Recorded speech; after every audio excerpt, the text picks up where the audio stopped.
Hai, selamat datang di podcast Bacain Buku. Bersama saya Nia Priani. Kali ini saya akan bacain buku berjudul Catatan Juang karya Firsa Besari. Selamat mendengarkan.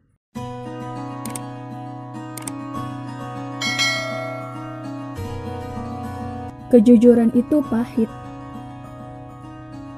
Kadangkala rasa segan dan rasa takut membuat kita tidak mampu berkata jujur. Seolah ada beban menahan diri kita untuk mengucapkan apa yang ingin kita ungkapkan. Kita gatal ingin membetulkan apa yang kita rasa tidak sesuai dengan hati nurani. Tapi kita memilih untuk bungkam. Dan, ya, memang lebih mudah berpura-pura semua baik-baik saja. Lebih mudah untuk melanjutkan hidup dengan berpura-pura tidak melihat kejahatan yang terjadi di sekeliling kita. Tapi, apakah itu berarti kita sudah melakukan hal yang benar? Bukankah yang lebih jahat dari seorang penjahat adalah orang baik yang membiarkan kejahatan itu tetap terjadi? Bukankah orang-orang yang tidak jujurlah yang pada akhirnya menghancurkan negeri ini? Kalau sulit untuk berlaku jujur pada orang lain, coba jujur dulu pada diri sendiri. Berhenti membohongi hati sendiri. Jangan suka, tapi bilang tidak suka. Atau tidak suka, tapi malah bilang suka. Jangan pula membuat janji cuma karena perasaan tidak enak. Karena seperti kita tahu, beberapa janji mengenal kadaluarsa. Ada kemungkinan sebuah janji tidak lagi berlaku ketika sebuah kisah telah berlalu. Janji setia sehidup semati bisa saja dilanggar ketika dua manusia memutuskan untuk berpisah. Janji takkan korupsi bisa jadi dilanggar asalkan uang yang diterima besar dan tidak ada yang melihat. Bahkan yang paling simpel saja masih dilanggar. Janji untuk datang jam 5 sore, tahu-tahu baru nongol jam 7 malam. Lantas, kenapa banyak sekali orang-orang yang membuat janji? Tentu karena berjanji itu mudah. Tinggal menggerakkan lidah dan bibir, jadilah sebuah janji. Yang sulit itu mempertanggungjawabkan janji. Makanya, tidak perlu membuat janji kalau memang tidak ada usaha untuk menepati. Karena yang paling menyebalkan dari sebuah janji adalah membuat seseorang menanti dan berekspektasi. Janji membawa seseorang pada pengharapan. Dan layaknya sayap, makin tinggi kita dibawa terbang oleh harapan, makin sakit jatuhnya jika apa yang kita harapkan mendadak hilang. Dan janji yang tak tertepati, apa bedanya dengan kebohongan? Suar membuka lagi matanya lalu mengembuskan nafas panjang. Ia berusaha membuat dirinya lebih rileks. Diketuknya pintu ruangan Bu Ida. "Masuk," ucap sebuah suara dari dalam. Suar memutar kenop pintu lalu masuk ke dalam ruangan. Dilihatnya sosok gemuk bergincu merah merona dengan pulasan bedak tebal itu sedang sibuk melihat laporan di mejanya. Wajah menornya mengenakan kacamata berbingkai emas yang dari baliknya dua bola mata terangkat melihat sekilas ke arah Suar. "Ya, ada apa, Suar?" tanyanya dingin. Suar masih terdiam. Bu Ida menengadahkan ke arahnya. "Kalau nggak ada yang mau diucapkan, saya mau lanjut memeriksa laporan." "Begini, Bu. Saya mau berterima kasih atas pelajaran dan kesempatan yang diberikan selama ini. Sekaligus, saya meminta izin untuk mengundurkan diri. Surat pengunduran diri saya akan segera saya lampirkan." Kalimat tersebut meluncur begitu saja. Tatapan Bu Ida sejenak membeku pada wajah Suar. Butuh beberapa menit sebelum ia akhirnya menangkap maksud dari kata-kata Suar. Ia mencopot kacamatanya lalu memijat pelipisnya yang berdenyut. "Kalau ini tentang saya yang terlalu keras, saya minta maaf. Kamu termasuk ke dalam sales terbaik yang pernah dimiliki bank ini. Saya cuma sedih melihat kinerja kamu yang menurun akhir-akhir ini. Terima kasih, Bu. Tapi ini bukan tentang itu. Kamu diterima di perusahaan lain?" "Enggak, Bu." "Jadi kenapa?" "Saya ingin mengejar impian saya. Saya mau kembali menjadi sinias." Bu Ida tertawa. Itu lagi, dari pertama kali kamu kerja di sini, kamu cerita soal kepingin jadi sneas. Kamu udah enak-enak di sini, malah mengejar yang gak pasti. Kamu sadar kan, kamu udah dewasa. Sadar juga, dari banyaknya sutradara di negeri ini, cuma berapa orang yang berhasil dan terkenal? Suar mengangguk. Saya sadar sudah seharusnya saya bersikap dewasa. Tapi saya juga sadar bahwa saya cuma akan satu kali menjadi dewasa. Dan saya nggak mau menjadi dewasa dengan membosankan. Wajah Bu Ida berubah jadi merah. Maksud kamu, pekerjaan kami di sini membosankan, begitu? Suar menelan ludah. Ia tidak bermaksud berkata seperti itu. Sama halnya dengan tidak ada salahnya dengan hari Senin. Begitu juga tidak ada yang salah dengan pekerjaannya di kantor ini. Hanya saja, bukan pekerjaan itu yang ingin ia lakukan. Maaf Bu, surat pengunduran diri akan saya serahkan siang ini. Terima kasih. Suar tergesa-gesa keluar dari ruangan atasannya. Sebelum ia mendapatkan ceramah lanjutan tentang menjadi dewasa dan pilihan jalan yang harus ditempuhnya. Wajahnya perlahan terangkat. Jantungnya yang berdetak kencang telah kembali normal. Ia berjalan pergi dengan perasaan lega. Secepat kilat, kabar pengunduran diri gadis tersebut tiba di telinga rekan-rekan kerjanya yang lain, termasuk Ricky.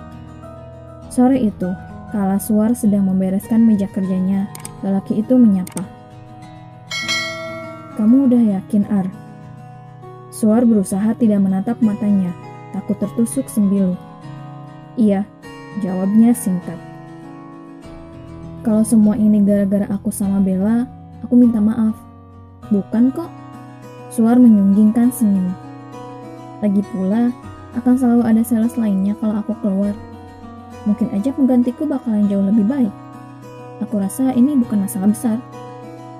Kalau kamu butuh telinga untuk dengar keluh kesahmu, aku ada. Ada apa? Ada yang marah.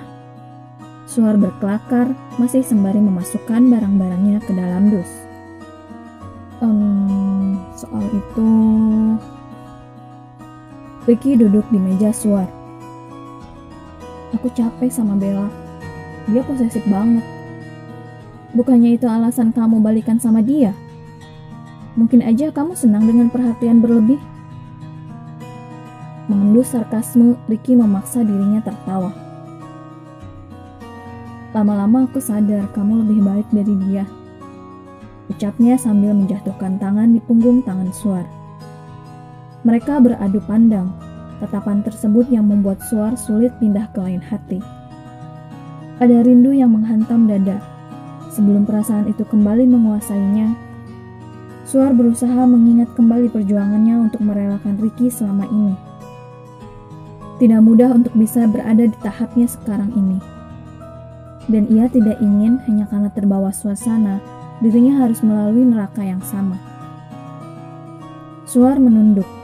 Ia mafhum, tantangan terbesar untuk melangkah maju adalah kenangan manis yang terus berputar di kepalanya.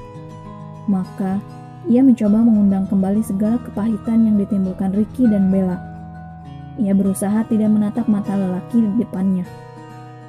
Di saat yang bersamaan, benaknya juga bertamasya pada tulisan-tulisan yang sudah ia baca beberapa kali sampai hafal. Tulisan-tulisan itu juga yang menjadi acuan Suar agar tidak kembali pada pelukan Ricky. Cukup. Baru saja seorang kawan curhat karena diputuskan oleh pacarnya. Ia menangis meraung-raung karena merasa pacarnya membawa pergi seluruh kebahagiaannya. Ia bilang bahwa dirinya takut sendirian. Aduh, kalau sudah begitu, aku jadi bingung. Kawanku ini betulan sayang pacarnya atau sayang diri sendiri yang terlalu takut ditinggalkan sendiri? Dulu, aku merasa bahwa pasanganku haruslah melengkapiku. Ternyata aku keliru. Berkomitmen berarti saling memantaskan, bukan saling melengkapi. Itu yang kupelajari seiring waktu. Aku tidak boleh bergantung pada pasanganku, sebagaimana pasanganku tidak boleh bergantung padaku. Kami seharusnya sudah kuat terlebih dahulu, baru berani membina sebuah komitmen. Kenapa? Karena tidak ada yang abadi. Kalau pasanganku pergi saat aku sudah terlalu bergantung padanya, duniaku akan runtuh pada saat ia pergi.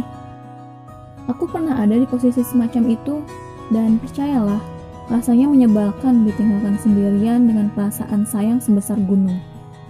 Komitmen berarti komunikasi. Komitmen berarti mementingkan satu sama lain di atas ego kita sendiri. Komitmen berarti mengikat dua orang yang memiliki masa lalu berbeda untuk visi dan misi yang sama. Sebelum memakai emosi untuk selingkuh, coba dengar akal sehat. Apakah enak kalau diperlakukan dengan cara yang sama? Dan sebelum memakai emosi lalu marah-marah membabi buta, coba dengar lagi akal sehat.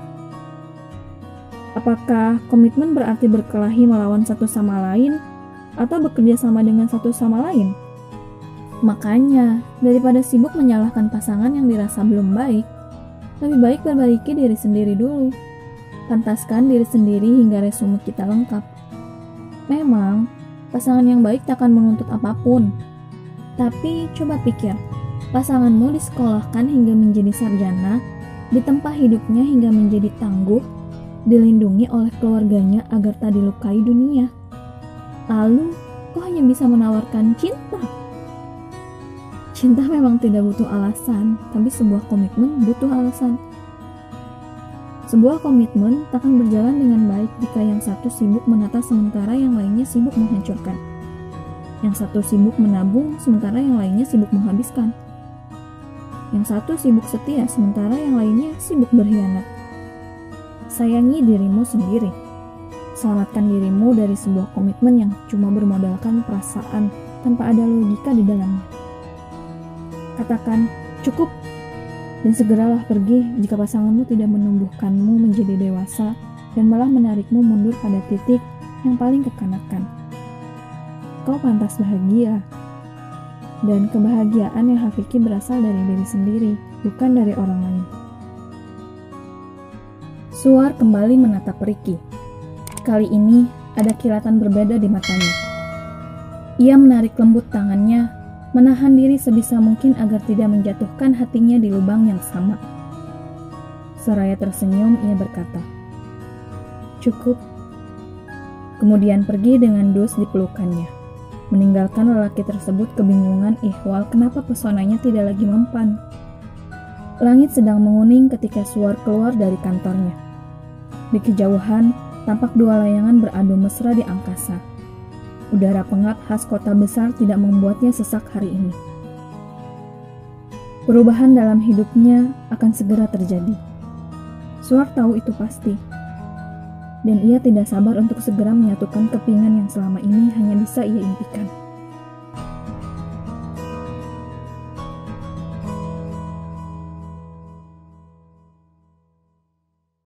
Demikian buku catatan juang karya Firsa Besari. Untuk lebih detailnya, silakan teman-teman beli bukunya di toko buku kesayangan kamu. Terima kasih telah mendengarkan podcast Bacain Buku. Nantikan episode selanjutnya. Dan bagi kamu yang ingin request buku apa yang akan saya bacakan, silakan DM di Instagram saya @aniapriani_18. Sampai jumpa.